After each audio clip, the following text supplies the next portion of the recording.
entering in the waiting room.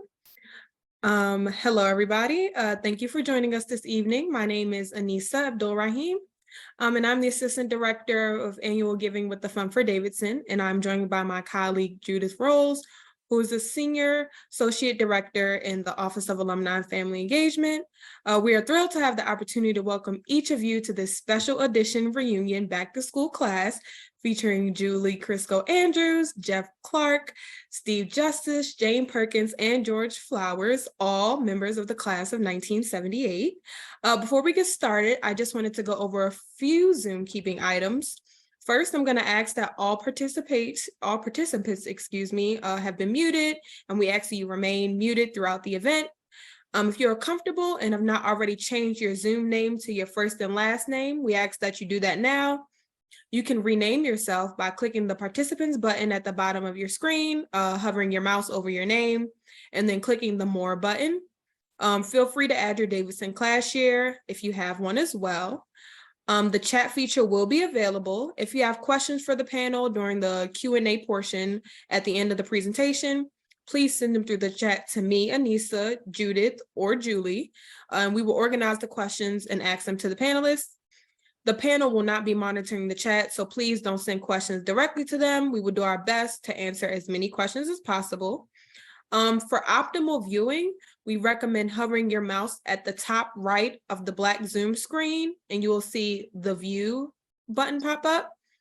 If you click on that and then select speaker, you should be able to see all the panelists pinned to your screen when we begin. In addition, we have also enabled live audio transcription for this call. If you would like to enable this on your end, you can hover over the live transcription button on your screen and subtitles should appear.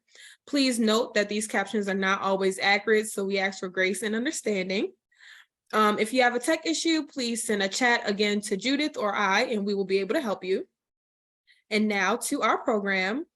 To begin our panel discussion this evening, I would like to introduce Julie Chrisco Andrews, class of 1978. Julie currently lives in Washington, D.C. and has a 25-year career as an Emmy-winning producer for NBC News, NBC Sports Olympic coverage, and ESPN. Julie retired 20 years ago when she couldn't figure out how to coordinate 36 NFL football games a season with child raising. Julie says she is the busiest retired person she knows. We will now turn the program over to Julie, who will further introduce herself, tonight's moderator, Jeff Clark, and our panelists. Thank you, Anissa and Judith, for all you do to make our reunion go smoothly.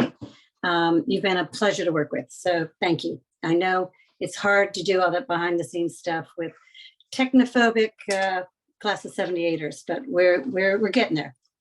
And thank you, attendees, for joining our back to school class. A few months ago, Jeff Clark and I were brainstorming about what kind of class we should do. His book group, his Davidson book group, had just finished reading a book called Independence Day by Steve Lopez. What I learned about retirement from those who have and those who never will. It sparked a discussion on how we, as 65 plus years, are having a very different approach to retirement than our parents. We are, part of the 75 million baby boomer generation navigating what to do as the clock winds down in this age of disruption. Should we get out of the race, pivot careers, or not retire at all? But there's no easy or correct answer. There are lots of options. This class will not offer a 12-step program on how to retire, how to invest your pension, or where great senior citizen deals are, but rather a unique opportunity to hear from 4, including Jeff, of our illustrious class of 78 alums and how they are finding their way. George Flowers, one of our panelists, lives in Columbus, Georgia, was the president of Synovus Trust until his retirement in 2018. He serves on many local boards, teaches, and is an active volunteer in his community. He is co-counsel with his wife, Jean, of the Flowers Grandparent Club with 7 current members. Steve Justus lives in Davidson, North Carolina. We're familiar with there. Worked 23 years as an emergency physician, left to work for the Touch Foundation, developing and implementing health system strengthening initiatives in Tanzania. Today, he's trying to bring lessons learned in Africa home to Davidson by building community capacity to address climate, health, and equity. Jane Perkins lives in Chapel Hill and is the National Health Law Program Litigation Director and Senior Advisor to the Executive Director. Jane is a nationally recognized speaker on health issues and has provided national and state-based training around the country. Literally millions of people in poverty live healthier lives because of her work. Our facilitator and questioner is Jeff Clark, recently retired. He and his wife Sue live in Santa Fe, New Mexico. Jeff served 35 years in the U.S. Army Medical Corps. He served as the director of Walter Reed Medical and posts all around the world, including Iraq, Korea, Germany, and Kosovo. There's not enough time in this class to list his honors and awards. We are proud to claim him in the class of 1978. With that being said, I turn this over to Jeff. Hey, Julie, thank you. And thanks to everybody. Again, thanks to Anissa and Judith for all the work you've done and for all the work you're doing for our 45th reunion. All the folks who took time to join this Zoom. I think last count, we were a little over 2,000. So I think that's wonderful.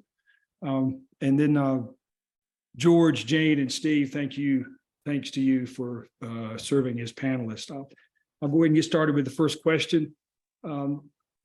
If you could expand a little bit on what kind of work you've done since graduation, and specifically if you've made a change sometime along the way, why you made that change, and if you've kind of kept doing the same thing, why you kept doing what you're doing or continue to do what you're doing. And George, why don't we start with you?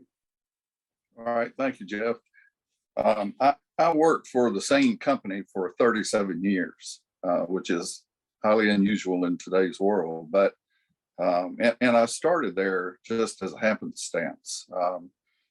My father unfortunately passed away soon after I was out of Davidson. I was living in Atlanta with David Williams and Dave Thomas, and got a call late one night that he had died. And my mom was left to try to close down his pediatric practice, along with his two brothers, who were executors of his will.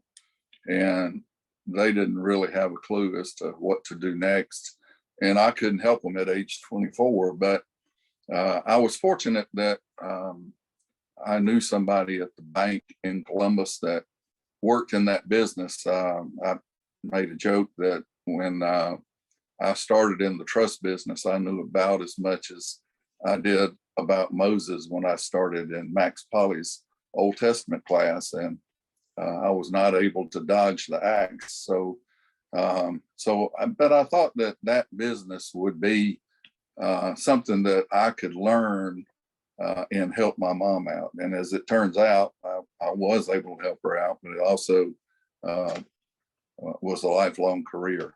And I was fortunate to work for a company that was just sort of at the beginning of being a bank holding company, expanding rapidly, giving opportunities to new team members, young folks, letting them put meat on their bones. And the culture of that company was one of early adopters of servant leadership. And because of that, they really encouraged you to be extremely involved in the community. And, you know, as a result of that, I was able to participate, encouraged to participate outside of what we did within the company. And it gave great opportunity to do fulfilling things. And so I never really thought about going anywhere else. So that's what I've done since graduation. So George, you kept doing the same thing for 30 some years until you decided to retire. Is that about right? That's right. Okay. All right. Jane, your thoughts?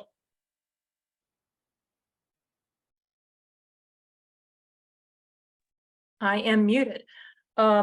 I am not retired, and I when thinking about this question, I didn't want to say that I've been doing the same thing since graduation, because that sounds like a really one-note boring person. I haven't been doing the same thing since graduation, but I have been pretty much working at the same place, a nonprofit legal organization, as Julie said, called the National Health Law Program.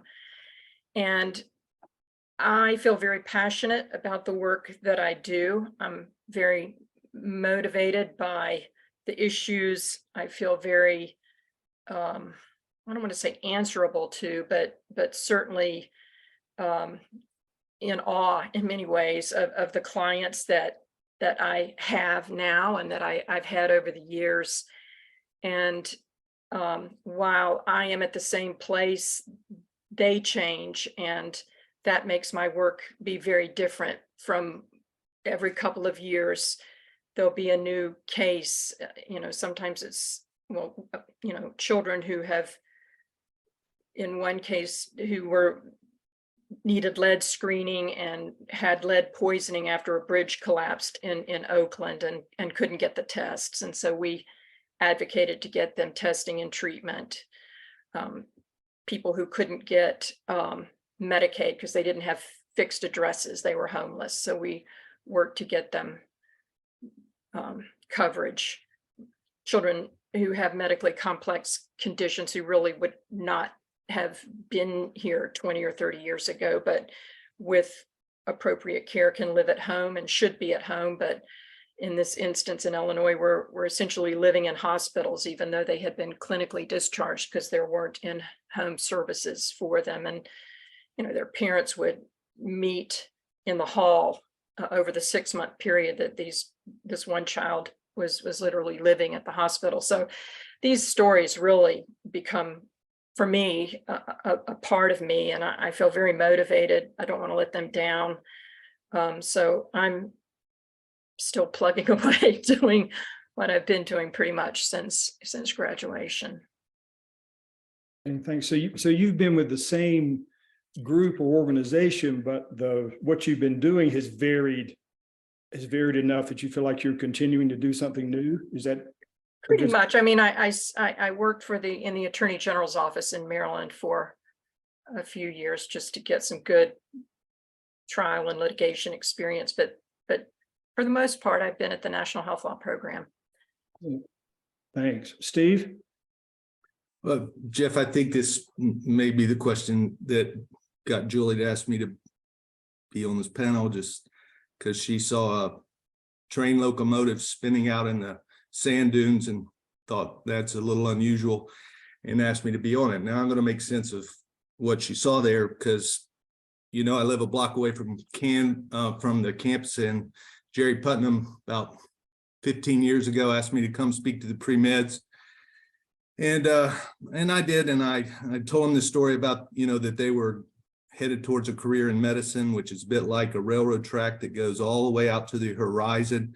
And there they were in school just trying to be a locomotive to get accepted onto the track. And then once they were on the track, it's pretty set, in terms of going out there. But I posed the question to him about what happens about 20 years down the road when you want to get off in the sand dunes out there and you're a locomotive. How are you going to manage it? So young lady in the classroom, maybe somebody like Chelsea who's watching with mouse, raises her hand up and says, "Dr. Justus, are you having a midlife crisis?" And I said, okay, yeah, well, maybe, back in the day, this wasn't assigned by you. I did read the book assignment for this panel, so I'd be on the Golden Girls expert panel. I read the homework, but the book back then was called Halftime by Bob Buford.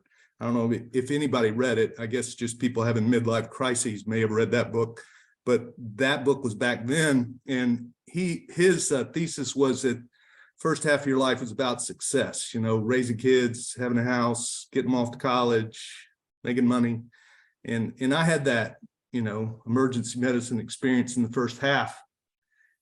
And then I got up to what I felt like was a plateau. Maybe my goals were a bit too modest, but I felt like, all right, now I'm here. what am I going to do? What next? What now? Kind of deal. And I think he was probably right in the pivot at that juncture of life from success to what he calls significance. And that part he got right. Maybe later in the discussion, I'll share what I think he got wrong. But that was about less about what we do and more about why we do it. So what I was doing may not have changed tremendously because I still was a doctor, but I just went to Africa to work as a physician. But why I was doing it pretty much changed at that juncture. And now, since 2019, I've been essentially back from the work in Africa and having to make another sort of pivot. And so the book can't be halftime now. I had to, all of life is a sports analogy, and the only 3-period sports was hockey. And I don't play hockey, but now I've got who's going to write the book about the 3rd period or whatever, but that's essentially where I am right now. Steve, thanks. I guess you could be professional basketball. They have 4 quarters, so you could maybe that would work out. I don't know. Man, it could work. Yeah. So a little bit about Steve Lopez's book, Independence Day, what I learned from those who retired and from those who say they will never retire. In describing his deliberations on whether to change or to, quote, stop work as I know it, Lopez writes of work, "It's all I know and a big part of who I am." It's all I know and a big part of who I am. So do you think work is a big part of who you are, a big part of your identity as an individual, as a person? If so, if you talk a little bit about that, and if not, what do you think might be? And Jane, if you start us off. Yeah, I think just listening to Steve, I think my problem was that I started reading Studs Terkel's book, Working, and I never finished it. And so I'm not on to these other books quite yet. So yeah, I definitely think that what I'm doing is a big part of who I am. I don't think it defines me. I mean, I think there are many things that are important to me, very important to me. Certainly my family is more important to me. Having fun is important. I like to exercise. I like food. I like music. All those things I think are part of who I am and define me. But I have to say that my work does give passion that I feed off of. So. Thank you for that. Steve, your thoughts? Well, Jeff, about 45 years ago, I say that just to remind everybody how old we all are. 45 years ago, I was walking down Franklin Street with Tom Young. So we're going out for the evening, young enough to make it a late night. And we run into Randy Doolin waiting to get into a bar. So Randy says, "I'm going to go meet 3 women in here. Why don't you join?" So Tom and I go in. Randy introduces us.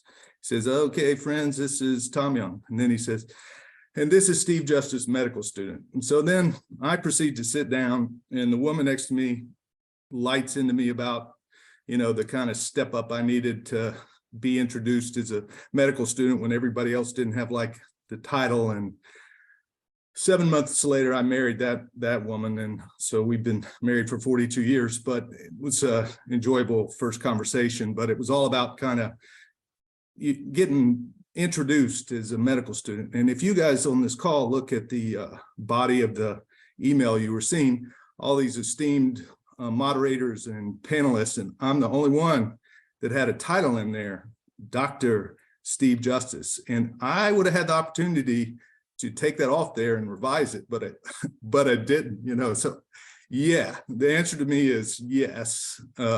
What I do and my identity have been fairly inextricably locked together for quite some time.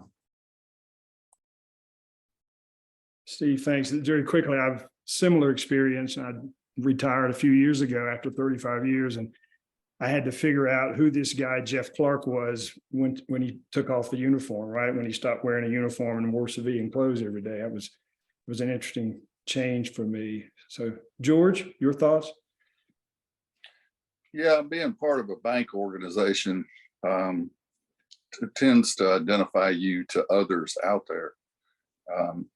You know, both teammates and community members kind of associate your role within the company as this is who he is. And I found that some of the things that I'm doing today, which are meaningful and give purpose in life, are things that I started when I was still working. And some of those things are things that people asked you to do because you were affiliated with a company. You know, they wanted a relationship with your company, or they wanted money from your company. So they would try to get people involved. And you know, I did some of that along the way.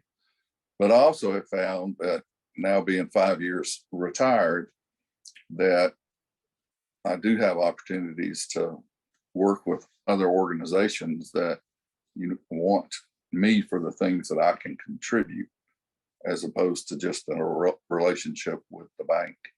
And, you know, like Jane, I mean, there are an awful lot of things that I enjoy in life that were outside of work. And I consider those to be things that are important: family and church. And I like to hang out in the rural country place and things like that, you know, are enriching to life. But and they identify me for myself. But you know, I do think that the moniker that was hung on us as employees at a bank, you know, that kind of stuck with you for a while, and some people on the outside would look at you like that. But you know, I'm 5 years out, I've been able to separate from that and feel good about that.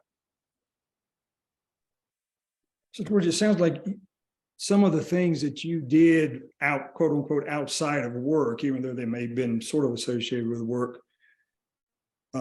were things that you kept doing and created conditions for you to keep doing those kinds of things, as opposed to if you hadn't done any of those while you were working, you may not have been able to pursue those. Did I say that right? You said that right. You know, an example would be, so I serve on the board of a small 2-year liberal arts college. It's a Methodist affiliated college. And being a lifelong Methodist, I knew about this place. Some of my clients had actually introduced me to people that worked there, but one of my bosses was getting off that board and suggested that our company needed somebody to serve in that position. And so I had my hand raised for me on that occasion. But, you know, I have now been on that board for 20 years and have a real passion for what they do.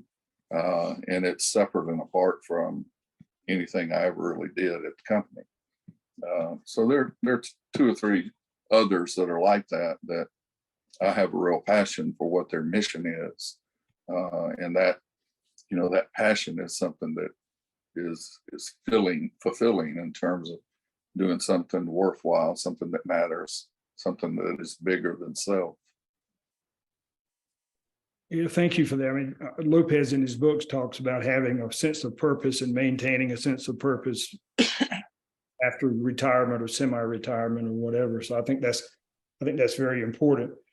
I'll just throw out a little statistic for y'all. On average, an American man at age 65 will live to be 83 years old, or live for about 18 more years. On average, an American woman at age 65 will live to be 86, or for about 21 more years. I guess there's good news and bad news in there somewhere, but I guess the simple version is we all have an expiration date. We just don't know exactly when that might be. And Julie shared something with me. She's heard it described as folks that they only felt they had a certain number of summers left, or X number of holiday seasons, whatever your holiday celebration might be.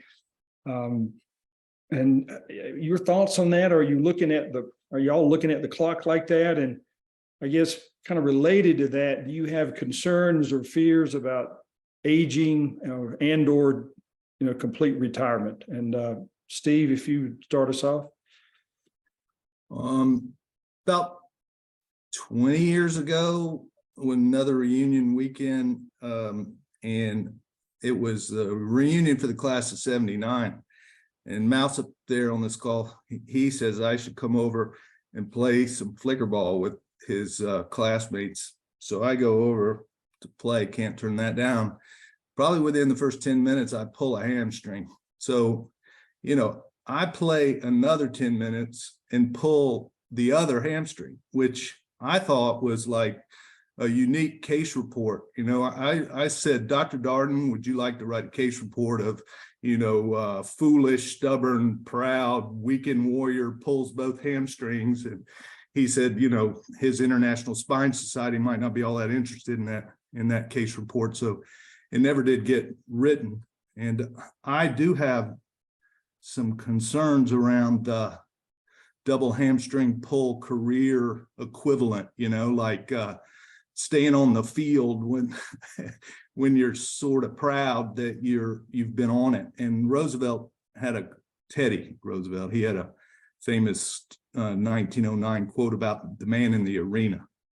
There's a lot of pride involved in that. And so I'm one of the people who says I'll never retire. And part of that is pride and stubbornness and maybe some foolishness in there. And part of it is just the charge of being in the arena when there's something to be in the arena for that matters, that you can make a difference in. And so a lot of that has to do with I told the pre-med students back in Putnam's class, it's like, what do I do at every age that generates me to be connected to meaningful things? It's like, what kind of Velcro hooks can I create in myself for the loops out there I want to connect to, so I can stay in the arena, that I don't get all my hooks worn off from age or from whatever it is, and suddenly I can't stick to the Velcro that matters out there. But all of this kind of stuff around being proud and foolish and stubborn, I think needs a counterpoint. And this is where I thought Buford got it wrong in his book around significance. And that is that he brought the same degree of competitiveness and intensity to significance. Like it would make a bigger deal to raise $1 million for charity than $10,000. And so he had the same measuring stick for the second half of his life that he had for his first. And a friend of mine shared, as a religion professor, one of the benefits of living in Davidson, a Mahatma Gandhi quote that said, when he was asked, how is it you stick with a Hindu-Muslim conflict, a UK colonial situation, the caste system for centuries, how do you do it? And he said that he renounced all fruit. And so I think part of that means that you don't focus on the ends. You don't focus on the return on investment, that you do good for good's sake because it's intrinsically good to do it. And you don't get all hung up in winning the flicker ball game and doing whatever. I mean, the results don't really matter to the degree that maybe your life up to this point has thought it would. And I have heroes who, like Paul Farmer, who worked in global health, and he called his whole life's work the long defeat. Or if there are ministers on the call, scripturally, die to live. What does all that mean? And part of that, I think, means that it's not only important what we do or why we do it, but how we do it. And the how we do it really, really matters a lot in terms of doing the good thing. Steve, thanks. That was very thoughtful and much appreciated. Thank you for that. George, your thoughts?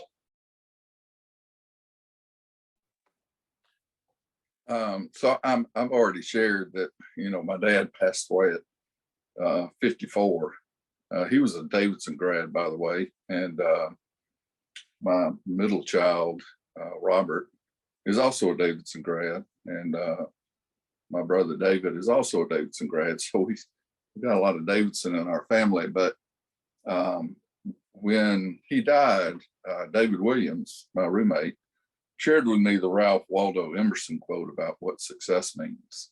And I won't quote all that to you, but the end of it says, to know even one life is breathed easier because you have lived. And the quote kind of defined my dad for me. And it's been something that, you know, I've tried to aspire to, don't come close to, but aspire to try to live a life that's worthy. And, you know, my decision to retire was family based. You know, the males in my family don't live very long. You know, my mother's father passed away at an early age. My father's father passed away at an early age. So yeah, I have contemplated and thought long and hard about, you know, will I be available to my family and others once I hit retirement age? And, you know, I want to be able to do that. One of the greatest regrets that I have for my father, being a lover of children, is that he never got to meet his grandchildren, my children, never got to meet now my grandchildren. And, you know, he would have loved that. And, you know, I worked most of my career for 50, 60 hours a week. That may seem like a lot to some of you. That may seem like a pittance to some of you that work longer than that. But, you know, I know one of the greatest regrets I had is that middle child, Robert, was playing on his baseball team for high school as his senior year.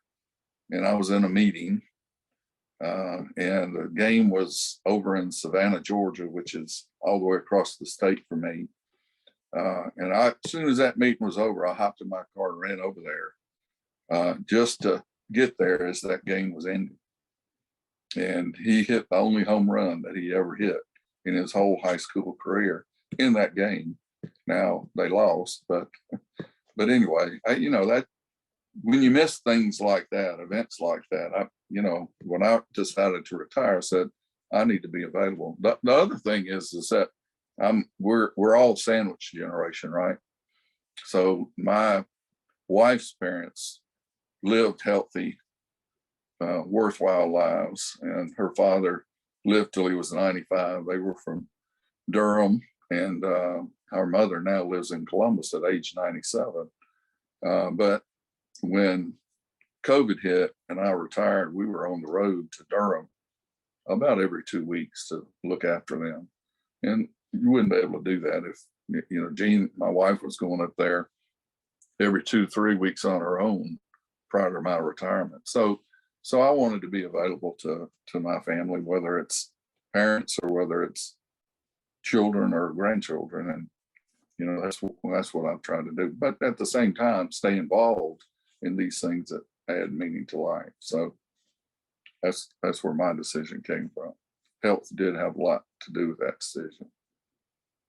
Yeah, George, thank you for that. That's very powerful. I was recently asked what I regretted about my career, when I've done anything different.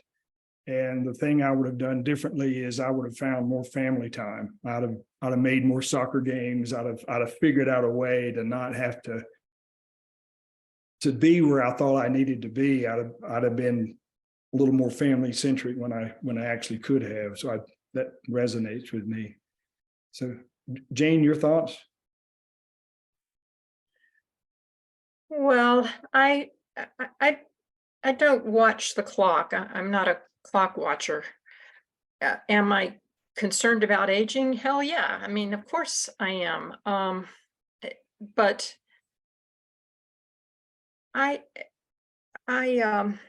we were talking a little bit about this last week. I think I'm more of a, you know, to quote John Lennon, life is what happens to you while you're busy making other plans. And I think I tend to be kind of a in the present kind of person. But to try to really be there and not just looking on, to just be in it, which is for everyone a struggle. I think I guess for me, I would just say that joy is, I think joy is a different thing for every person, but for me, to have joy is very important, and that comes through family, that comes through work, it comes through being outside, doing various things. And I think, I probably the universal, and I'm not trying to downplay it, because I think maybe as parents, I have two now grown daughters, and the regret is not, you have that thing that you missed. For me, it was one of my daughters turned to triple play in softball, and I walked up literally 2 minutes after she did it. Kind of a day late, a dollar short kind of thing. I acted like I had seen it so that she wouldn't have any reaction and get kind of down, but I missed it. And I hate that. But I also, by the same token, I'm happy that I feel like I have been an example for her of a boulder pusher, somebody who is trying to do something right and good, and committing to it. And I think that's important too. So I certainly have regrets, but you gotta stay here now. That was then, this is now, and be there for them now. Yeah, Jane, thank you for that. That's, Steve, what are you getting ready to say? No, I was just, I mean, I had 4 kids, and the fourth one was 16 when I went to Tanzania, and she just said, my dad abandoned me for Africa. I mean, just like total drama, 16-year-old. I mean, it was yeah, it was something. Those things that makes an impact. You don't forget that, high drama gets a lot of mileage. Yeah. We're okay now. I made some amends, but yeah. It was a bit of a dramatic moment. Yep. Or a few years, actually, a dramatic few years. Yeah. Thank you all for that. And so this is the last question. We'll kind of wrap it up, and then I think we'll have some time for questions or comments from the chat. So the question is, kind of what are your plans going forward? And I'll be a little more specific. Where do you see yourself a year from now, 3 years from now? Where do you see yourself at the time of our 50th reunion, which will be 5 years? And when we gather for our 55th reunion, what were you, when folks ask you what you're up to, what will you have to say? So plans going forward. So George, would you start, please? Well, I don't, since I'm the retired person already, I don't see that I would be doing a whole lot different than I'm doing today. I would continue to stay involved in these outside activities because they do add meaning to life. And I would stay involved with them for as long as, physically and mentally possible. That tends to diminish every day, but and I will continue to play a very active role. Today, I took my 2-year-old granddaughter to gymnastics, and I mean that's a real thrill for me. I hope it was a thrill for her, and I'll keep doing those kind of things. And that's a large part of my life today. So, and I don't see myself dramatically changing what I'm doing in the next 1, 3, 10 years from now. I will say I did register today for the reunion coming up. And so now I can say, if you haven't registered, that you really need to do that. There we go. That was an unpaid advertisement, George. Thank you for that. I'm glad you're registered. I look forward to seeing you. I look forward to seeing everybody. So Jane, your thoughts? Well, I think certainly, I think I don't see changing a great deal within the next year. My oldest daughter is has a 5-month-old, and they live about a half an hour from here. So we're getting a lot of baby time in. It's kind of still in the blob phase. So I'm not, they're just sort of sit there.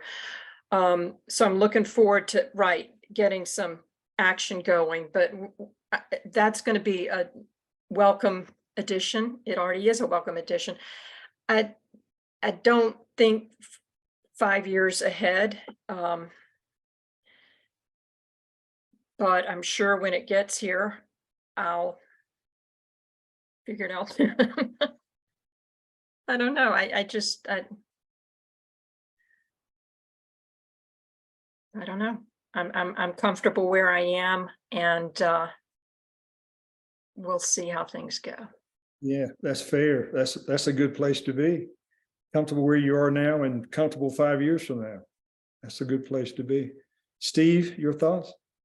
That book you assigned me, Jeff, I was reading it, and then in between chapters, how the last page of a chapter, sometimes the author fills the page up, and sometimes the last page of a chapter might just be a paragraph. So I felt like I was at the end of a second chapter of my book, and I was on a page that was half written, and I was down there living in that empty half, kind of in a liminal threshold like thing, thinking about this question quite a bit, actually. So it's good when you're living. I think those moments are important in life, these kind of liminal threshold type moments, to sort of quiet yourself and prepare and think and be, like Jane says, in the present, and just sort of be in that empty page. I wasn't fully comfortable in it. I mean, I had to call up Mouse a number of times and have counseling sessions just to sort of get through it, kind of a deal, because it wasn't the most comfortable thing for me. But partly as a result of that, I think, I'm in the middle of writing the third chapter. I don't know, first couple of paragraphs maybe. And it's okay if that's all that there is, in terms of, because I think this chapter, to Jane and George's point, it is going to build in space and room for the things that matter in regards to family and love and joy, and not be consumed by what it is I do or why I do it, but pay a lot more attention to the how I do things. And it will include what's been called work, and I won't call myself retired. And it's going to be right here, sort of the bloom where you're planted piece, where it's going to be in Davidson, and I think take on meaningful challenges to make a difference outside our back door, in our town, and just keep on going. As long as I can keep on going. You don't know what that's going to be, but yeah. So I don't know how this chapter is going to work out. And the thing about it is that sometimes in life, you think you're the author of the chapter when you're just the pencil, so I'm okay with my last chapter just being the pencil of it and letting it just get written. And if that's what happens, then I think I'll have the joy that Jane talked about. I don't know if you can plan for joy, can you, Jane? I mean, I think it just happens. So I'd like to be in a position to experience it. Yeah, Steve, thanks. I don't know if y'all have read the Dalai Lama. He's got a book called The Art of Happiness, which is really, I think, should be entitled The Art of Joy. But he basically says the art of joy, or the secret to joy, which is a deep-seated peace and contentment, is he defines it as compassion, which is really reaching out to others and doing something from their, meeting them where they are and doing what you can to address where they're at. And that is the secret to your internal joy, your compassion. And each of you have, in some way or another, I think, described what the Dalai Lama would describe as compassion. So I thank you all very, very much for that. And I think we've got about 10 minutes left, maybe, or so. And so, Julie, if you've got any questions or comments for the folks here, I'll turn it over to you. There are a bunch of questions, and some of them are very impressive. One question, and we kind of talked about this when you talked about what you see yourself doing in 5 years, but do any of you have a bucket list? George? So our bucket list, Jane and I, is to do travel. We don't have, we have a handful of places that we picked out. With COVID and looking after her children, they feel like her children, they're her parents. We just set aside pretty much all travel, and we're going to continue in that mode until her mom passes, and then we'll reinvigorate that spark, I guess, and see if we can see the world while we still can. Yeah, one thought, Steve, I wanted to you defined this phrase that I hadn't heard before, but that go, slow go, and no go. Expand on that a little bit. That also influences my thoughts about travel. Well, I think that the dangerous part of continuing to work is that you slide into a time period when you're healthy. That's why you're continuing to work more and lot. You hadn't pulled both hamstrings basically, so you can stay on the field, kind of a deal. So you're healthy. And the time that you cut into is the time that you could go, say with your wife, see your kids. My oldest is moving to London.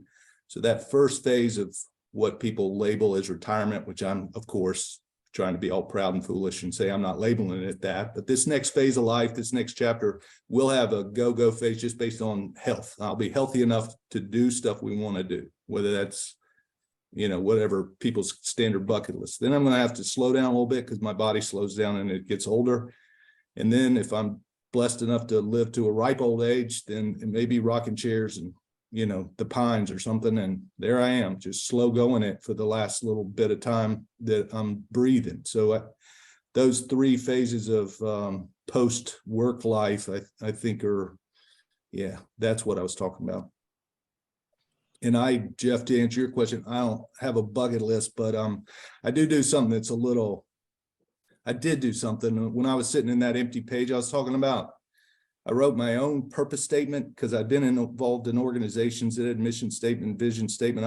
I wrote my own purpose statement just to give myself at this phase of life some structure of the why of what I was going to do. And then the other thing I did, and sounds more like Steve Sellers than Steve Justus, but I made an Excel spreadsheet that I called the discipline spreadsheet.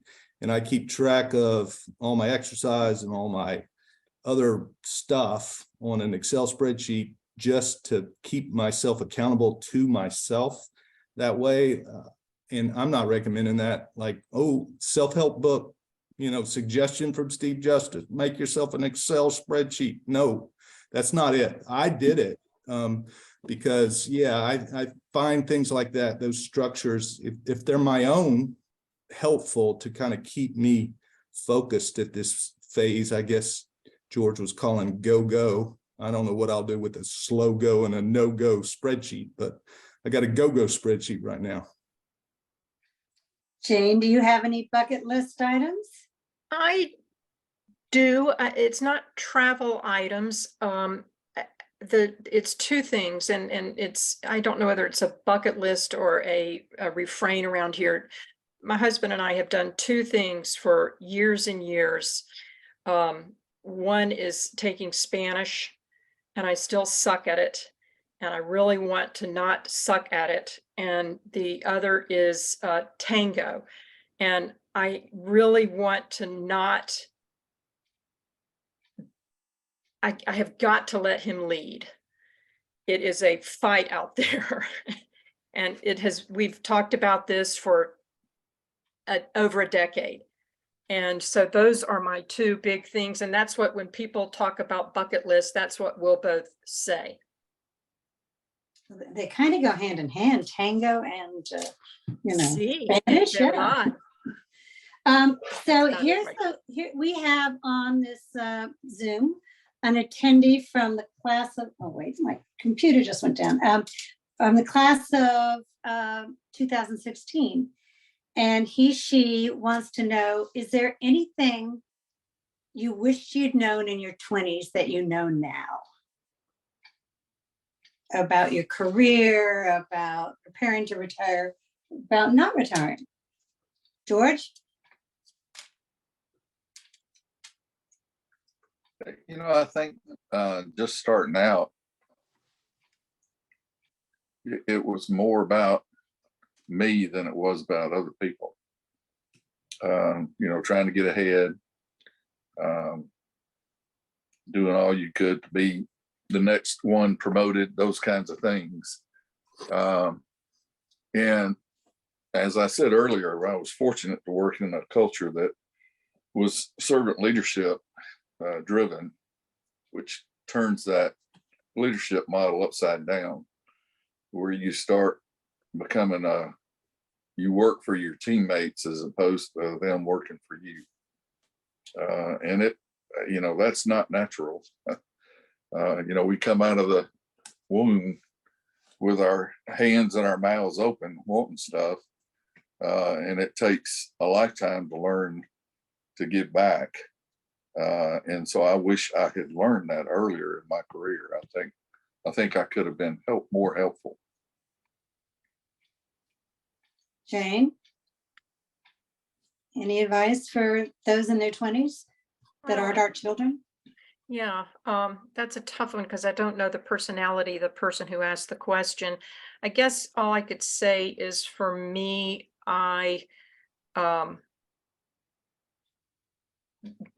there's so much imperfection and mistakes that we all make. And you just gotta go easy on people and try to listen. And I think even more, it's not to, but I mean, even now, just people don't listen like they used to. I'm sounding really old now, but I do think just having more understanding of other people and my own imperfections and mistakes and just letting it go. Steve, Jeff, any advice for our 20-year-old graduates?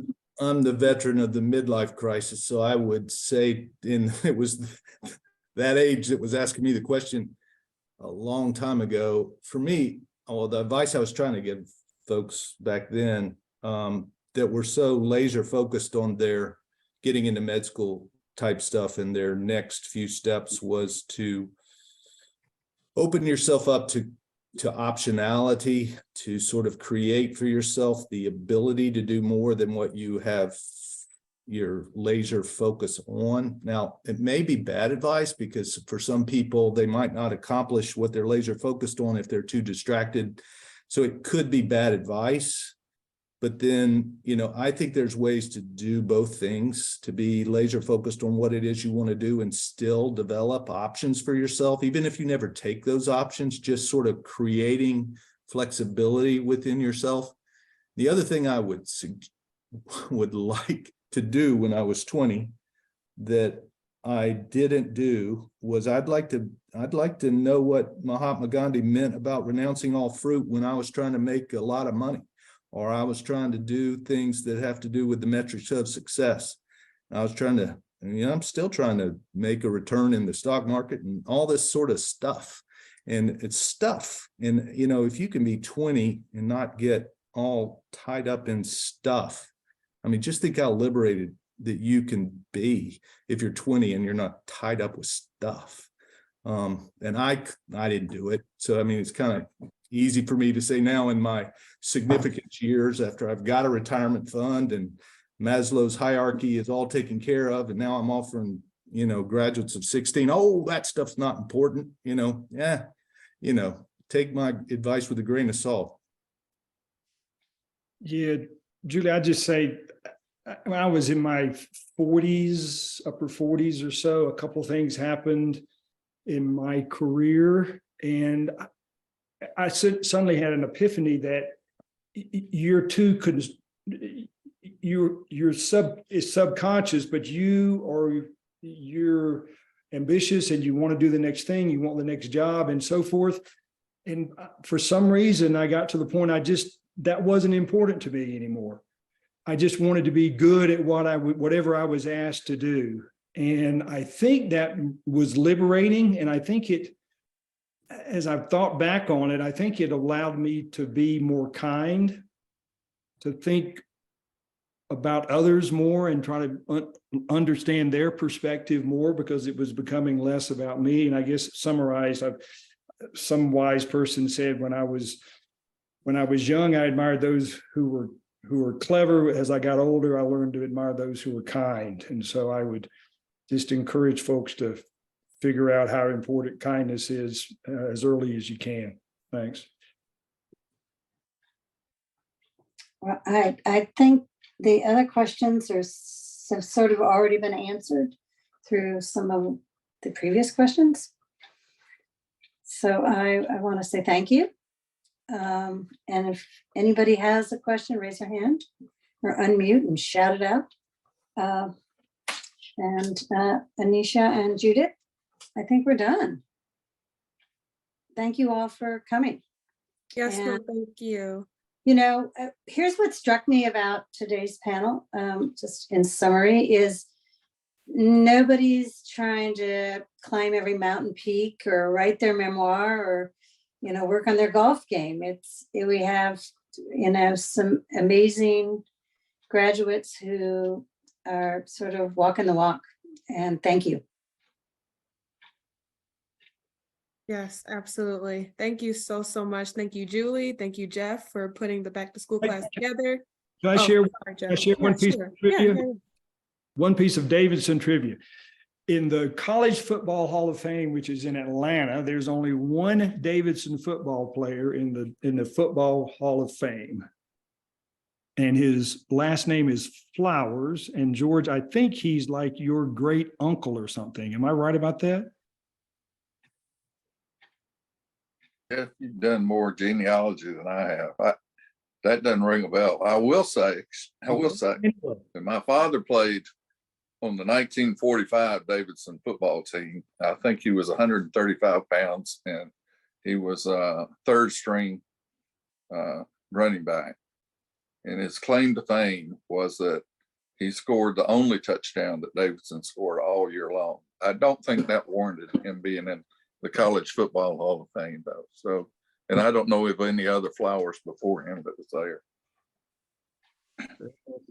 But that's good trivia. And